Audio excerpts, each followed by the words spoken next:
Si Padre Pio na kilala sa kanyang kakayahang magbasa ng kalooban ng mga tao ay isang mahigpit na kumpesor na humihiling ng tunay na pagsisisi. Naniniwala siya na ang kumpisal ay dapat humantong sa isang kumpletong pagbabago ng puso at hindi siya madaling maimpluwensyahan ng mababaw na paghingi ng kapatawaran. Binigyan din mismo ni Padre Pio ang kabigatan ng kumpisal na ito isang malubhang sakramento. Inihambing ito sa pag-aalay ng dugo ni Jesucristo para sa kapatawaran ng mga kasalanan. Binalaan niya ang mga kapwa-pari na lapitan ang sagradong tungkuling ito ng may lubos na pag-iingat at pagpipitagan.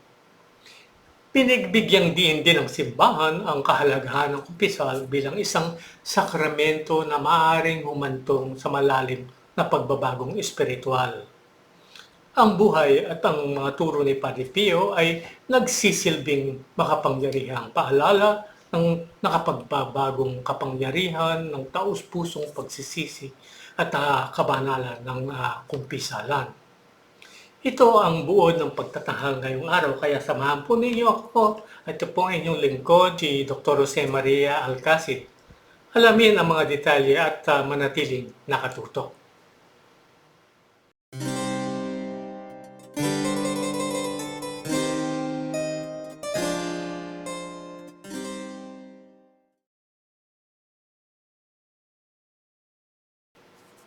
Si Emmanuel Broneto ay ipinanganak sa isang mayamang pamilya noong 1892, 1892. Nung siya ay bata pa, ninais niyang maging isang pari ng orden ng mga Salesiano, ang orden ni San Juan Bosco.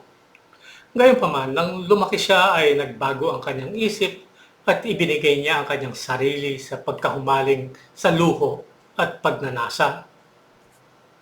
Isang araw noong 1916, napanaginipan niya ang kanyang yumaunang ama. Hiniling ng kanyang ama na lumuhod siya sa panaginip.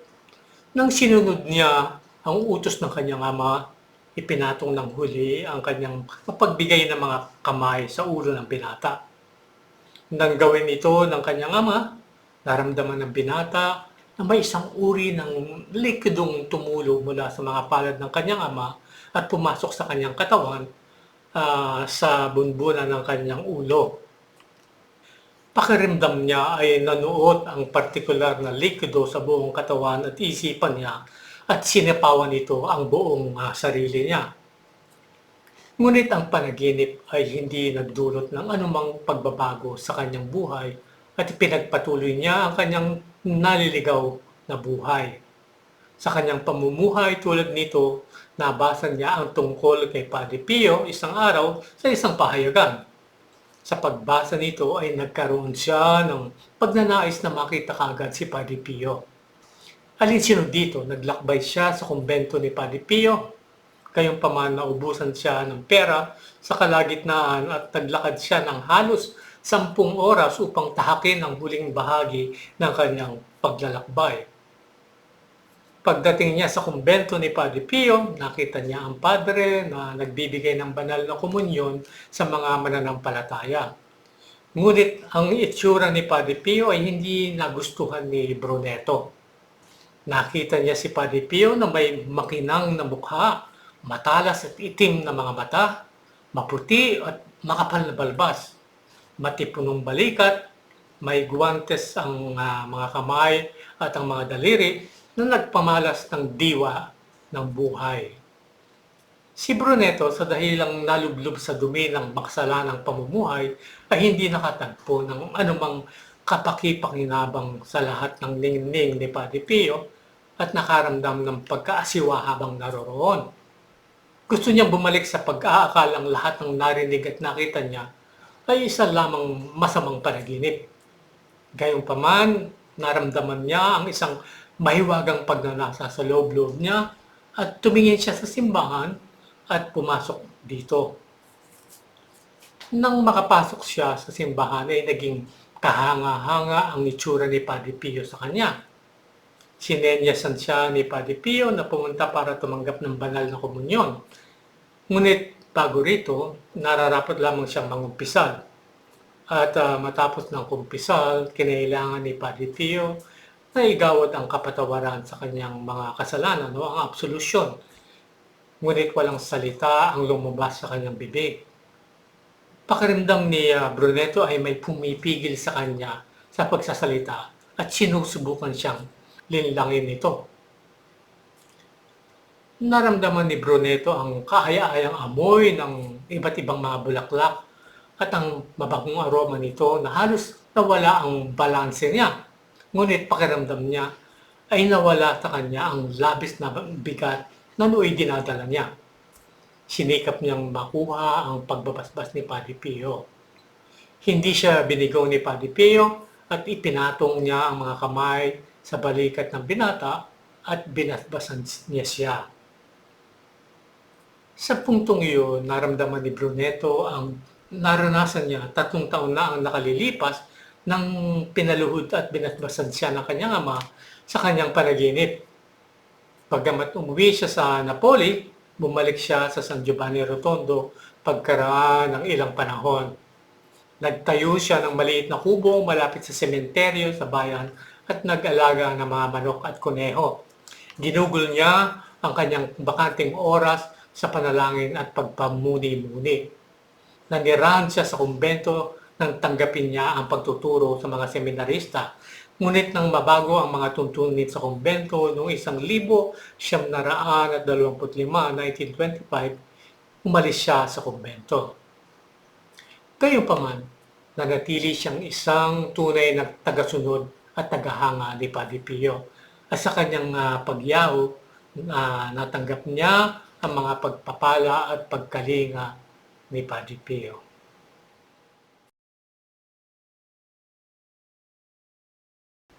Kapag binabanggit ni Padre Pio ang patungkol sa kumpisal, sinasabi niya na sa tuwing siya ay kikilos patungo sa kumpisalan, ay nanginginig ang kanyang katawan at isipan.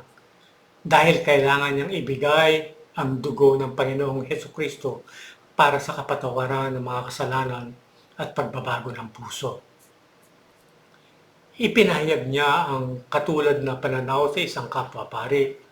Sinabi niya sa kanya na isang mapanganib na gawain ang makinig ng mga kumpisal dahil ang dugo ng Panginoong Hesukristo ang inihahain dito. Pinayuhan niya ang pari na maging lubhang maingat at hindi dapat ituring ito ng basta-basta lamang.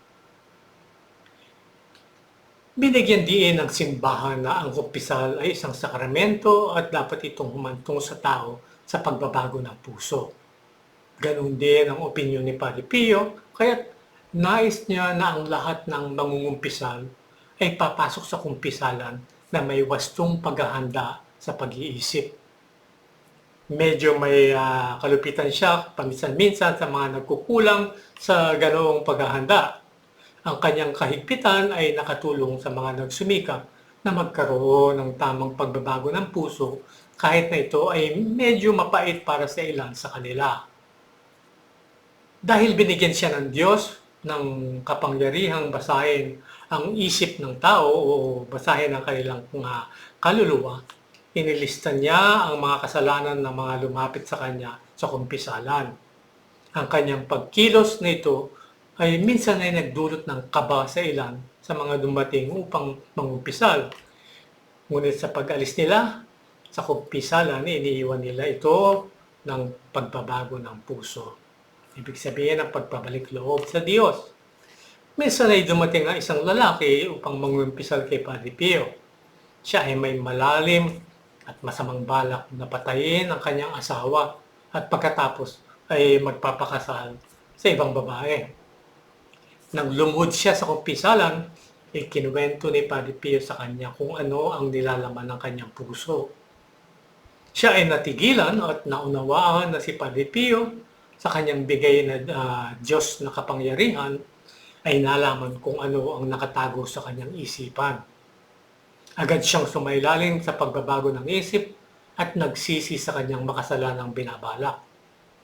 Pinagtapat niya ito kay Padre Pio at nagbalik loob sa Diyos. Ang hinahanap ni Padre Pio sa mga individual ay isang taimtim na pagbabago at di siya agarang nagtitiwala sa kanilang mga sinasabi na sila ay nagbago. Ang isang kalamangan ni Padre Pio sa atin ay ang banal na kaloob na kapangyarihang magbasa ng kalooban ng mga tao at para makita niya kung totoo o hindi ang mga sinasabi ng mga individual na sila ay nagbago. At yan po ang ating pagtatanghal ngayong araw na naway naibigan po ninyo. At kung naibigan naman po ninyo, wag po kayong mag-atubiling, mag-like, mag-komento at i-share din po ninyo ang video nito. Para sa mga bagong tagapanood, mangyaring mag-subscribe na po kayo ngayon din. Pindutin lang ang subscribe na button sa baba at ang kampanilya sa kanan nito.